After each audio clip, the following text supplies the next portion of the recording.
ইরানের ওপর অর্থনৈতিক নিষেধাজ্ঞার ঘোষণা ট্রাম্পের। তেহরানের সঙ্গে লেনদেনকারী দেশকেও হুঁশিয়ারি, ক্যালিফোর্নিয়াকে নিজেদের ভূখণ্ড দাবি মুস্তফা প্রশাসনের।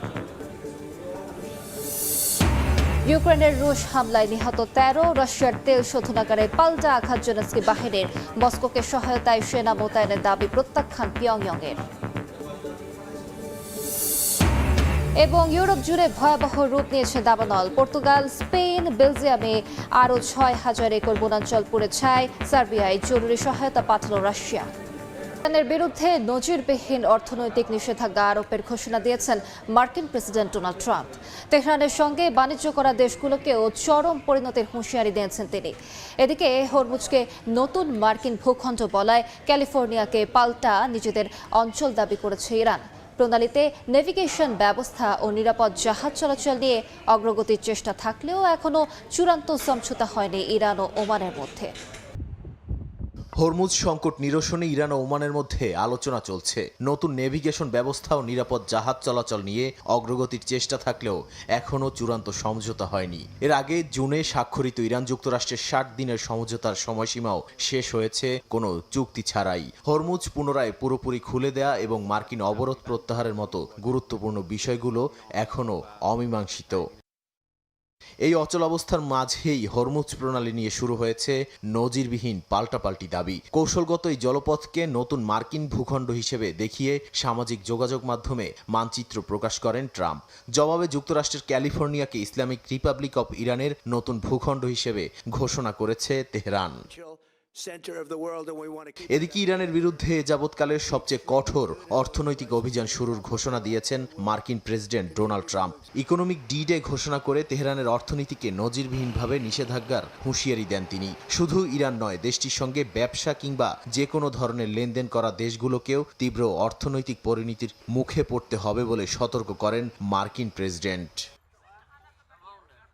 অর্থনৈতিক চাপের এই ঘোষণার মধ্যেই আলোচনার দরজাও পুরোপুরি বন্ধ করেননি ট্রাম্প। যে কোনো সময় ইরানের সঙ্গে ফের আলোচনায় বসার সম্ভাবনার ইঙ্গিত দিয়েছেন তিনি। সেই লক্ষ্যেই ইরানের পররাষ্ট্রমন্ত্রী আব্বাস আরাকচির সঙ্গে ফোনালাপ করেছেন পাকিস্তানের সেনাপ্রধান আসিম মনির। সেরাত শরণার্থী শিবিরে ইসরায়েলি হামলায় অন্তত ১০ ফিলিস্তিনি নিহত হয়েছেন, যাদের মধ্যে নিরাপত্তা বাহিনীর সদস্য ও শিশুও রয়েছে। হামলার তীব্র নিন্দা জানিয়ে একে নতুন যুদ্ধাপরাধ বলে আখ্যা দিয়েছে হামাস। এদিকে বিশ্বজুড়ে আলোড়ন সৃষ্টিকারী ফিলিস্তিনি শিশু হিন্দ রজব হত্যাকাণ্ডের ২ বছর পর আন্তর্জাতিক চাপের মুখে অবশেষে আনুষ্ঠানিকভাবে অপরাধ তদন্তের ঘোষণা দিয়েছে ইসরায়েলি সামরিক বাহিনী। ইউক্রেনের রুশ হামলায় ১৩ বেসামরিক নিহত হয়েছেন, আহত হয়েছেন আরও অন্তত ৫ জন। জবাবে জ্যাপোরিজিয়ায় আঘাত হেনেছে জেলেনস্কি বাহিনী। এছাড়া হামলা হয়েছে রুশ তেল শোধনাগারেও। পাল্টাপাল্টি হামলার মধ্যেই শতাধিক বন্দি বিনিময় করেছে রাশিয়া ইউক্রেন। রাশিয়ার হয়ে লড়াই করতে অতিরিক্ত সেনা মোতায়েনের বিষয়টি নাকচ করেছে উত্তর কোরিয়া। এমন পরিস্থিতিতে ইউক্রেনে যুদ্ধকালীন নির্বাচনের আহ্বান জানিয়েছেন দেশটির সাবেক প্রতিরক্ষামন্ত্রী। ইউরোপ জুড়ে তীব্র দাবদাহে ভয়াবহ রূপ নিয়েছে দাবানল পরিস্থিতি। পর্তুগাল, স্পেন, বেলজিয়ামে বনাঞ্চল পুড়ে ছাই হওয়ার পাশাপাশি লোকালয়ে ছড়িয়ে পড়েছে বিষাক্ত ধোঁয়া। পরিস্থিতি নিয়ন্ত্রণে সেনা, দমকলকর্মী ও অগ্নিনির্বাপক বিমান মোতায়েন করা হয়েছে। হাজার হাজার মানুষকে নিরাপদ স্থানে সরিয়ে নেওয়ার পাশাপাশি আন্তর্জাতিক সহায়তায় চলছে আগুন নেভানোর জন্য মরিয়া চেষ্টা। দাবানলে জ্বলছে পর্তুগালের উত্তরাঞ্চল। বিশাল এলাকা জুড়ে ছড়িয়ে পড়েছে আগুন। আরুকা ও তোরে দে মনকোরভোতে আগুন নিয়ন্ত্রণে ব্যস্ত শত শত দমকল কর্মী। এই ২ এলাকায় আগুন নেভাতে মোতায়েন ছিলেন ১,০০০-এরও বেশি জরুরি কর্মী। কাজে লাগানো হয় শত শত যানবাহন ও একাধিক অগ্নি নির্বাপক বিমানকে। আরুকায় আগুনে পুড়ে গেছে প্রায় ৩,০০০ হেক্টর এলাকা। তোরেদো মনকোরভোতে ক্ষতিগ্রস্ত আরও ৭০০ হেক্টর। স্পেনের মাদ্রিদ ও কাসেরেসে দাবানল ছড়িয়ে পড়ায় হাজার হাজার বাসিন্দাকে নিরাপদ আশ্রয়ে সরিয়ে নেওয়া হয়েছে। কাসেরেস এলাকায় অন্তত ২,২০০ হেক্টর জমি ক্ষতিগ্রস্ত হয়েছে এবং বেশ কয়েকটা স্থাপনা পুড়ে গেছে। অন্যদিকে মাদ্রিদের পশ্চিমাঞ্চলে নতুন করে আগুন দেখা দেয়ায় জরুরি ভিত্তিতে ৫টি বিমান ও ডজনখানেক পদাতিক ইউনিট মোতায়েন করেছে প্রশাসন। টানা দাবদাহে ইউরোপের এই ভূমধ্যসাগরীয় দেশটি চলতি মৌসুমে সবচেয়ে বড় প্রাকৃতিক বিপর্যয়ের মুখোমুখি। বেলজিয়ামে ১ শতাব্দীর মধ্যে সবচেয়ে বড় দাবানল নিয়ন্ত্রণে কাজ করছে দমকল কর্মী ও জরুরি দল। জীবনের ঝুঁকি নিয়ে রাতভর অভিযান চালিয়েছেন তারা। তবে দুর্গম জলাভূমি, পাইন বন ও শুকনো গাছপালার কারণে আগুন নিয়ন্ত্রণে বড় বাধার মুখে পড়তে হয় তাদের। বাতাস ও বৃষ্টির কারণে ব্যাহত হয় আকাশপথে পানি ছেটানোর কাজও। সীমান্ত পেরিয়ে ফ্রান্সের পূর্বাঞ্চল পর্যন্ত আগুনের ধোঁয়া ছড়িয়ে পড়ে। সীমান্তবর্তী এলাকার কিছু বাসিন্দাকে সরিয়েও নেওয়া হয়েছে। এদিকে ইউরোপ জুড়ে ছড়িয়ে পড়া দাবানল নিয়ন্ত্রণে সহায়তার হাত বাড়িয়েছে বিভিন্ন দেশ। এরই মধ্যে সার্বিয়ায় পৌঁছেছে রাশিয়ার জরুরি সহায়তা। আগুন নিয়ন্ত্রণে স্থানীয় জরুরি বাহিনীর সঙ্গে মিলে কাজ করবেন তারা। বিশেষজ্ঞদের মতে দীর্ঘ দাবদাহ, শুষ্ক হয়ে থাকা মাটি ও তীব্র বাতাসের কারণে এবারের দাবানল দ্রুত ছড়িয়ে পড়ছে, যার কারণে শুধু আগুন নেভানো নয়, নতুন করে আগুনের শুরু হওয়া ঠেকানো এখন বড় চ্যালেঞ্জ। ভারী বৃষ্টিপাত ও বন্যায় বিপর্যস্ত বিশ্বের বিভিন্ন দেশের জনজীবন।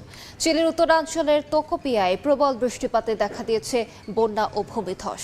পেরুতে বন্যার কারণে মাচু পিচু ভ্রমণে সাময়িক নিষেধাজ্ঞা জারি করা হয়েছে।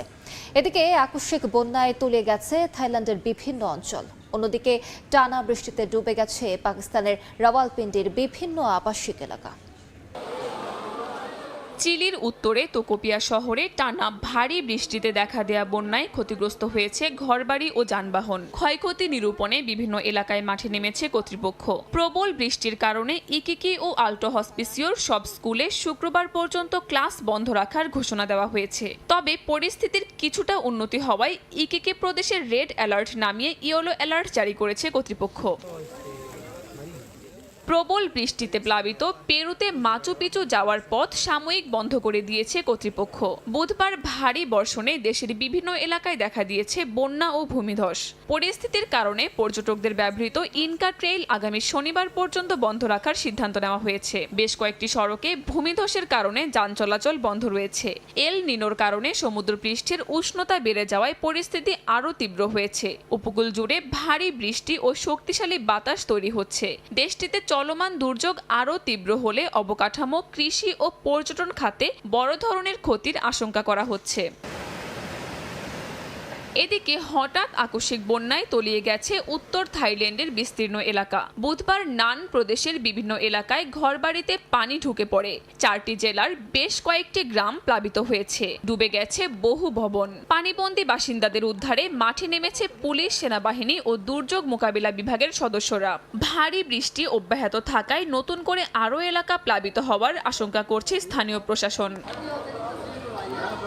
ভারী বর্ষণে বন্যার পানিতে তলিয়ে গেছে পাকিস্তানের রাওয়ালপিন্ডির বিভিন্ন আবাসিক এলাকা। সাময়িকভাবে বাড়িঘর ছেড়ে নিরাপদ স্থানে সরে যান স্থানীয় বাসিন্দারা। কয়েকটি এলাকায় 4 থেকে 5 ফুট পর্যন্ত পানি উঠেছে বলে জানিয়েছেন স্থানীয়রা।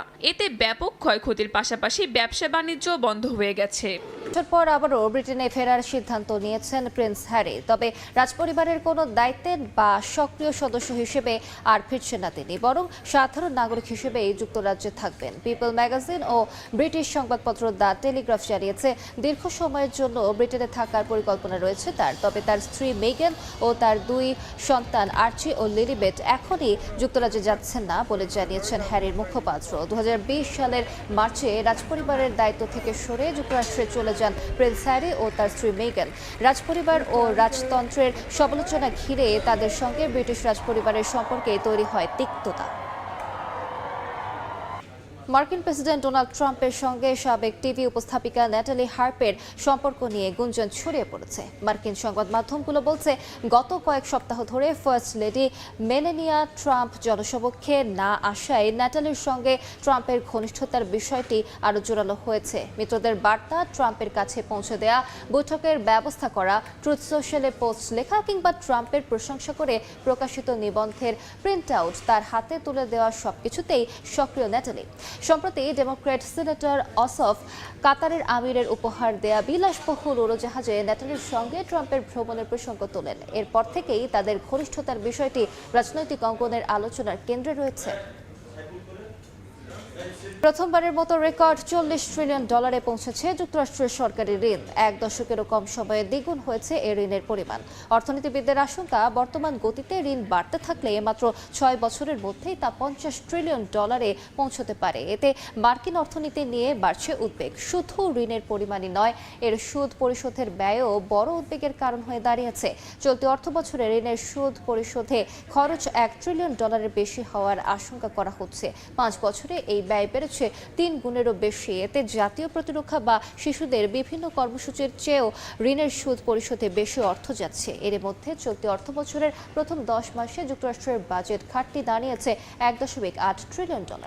যুক্তরাষ্ট্রের পুলিশের হেলিকপ্টারের সঙ্গে সংঘর্ষে প্রাণ হারিয়েছেন এক বিমানের পাইলট। বুধবার পেনসিলভেনিয়ার কার্লাইলের একটি ছোট বিমানবন্দরের রানওয়ের কাছে এই দুর্ঘটনা ঘটে। জানা গেছে, অবতরণের সময় সেসনা 150 বিমানটি হঠাৎ দিক পরিবর্তন করে মাটির কাছাকাছি থাকা স্টেট পুলিশের বেল 407 হেলিকপ্টারে আঘাত করে। প্রচণ্ড সংঘর্ষে হেলিকপ্টারটির ব্লেড ও লেজের অংশ ছিটকে যায়, তবে হেলিকপ্টারে থাকা 2 পুলিশ কর্মকর্তা প্রাণে বেঁচে গেছেন। ঘটনাস্থলে বিমান ও হেলিকপ্টারের ধ্বংসাবশেষ ছড়িয়ে থাকতে দেখা গেছে। দুর্ঘটনার সঠিক কারণ জানতে চলছে তদন্তে। পাকিস্তান হাইকমিশনের বাইরে অবৈধ স্থাপনা সরিয়ে দিয়েছে ভারতীয় কর্তৃপক্ষ। স্থানীয় সময় বুধবার সরানো হয় কিউ ম্যানেজমেন্ট ব্যারিয়ার, ট্রাফিক বোলার্ড সহ বিভিন্ন কাঠামো। এ সময় ভেঙে ফেলা হয় সীমানা দেয়ালের একটি অংশ।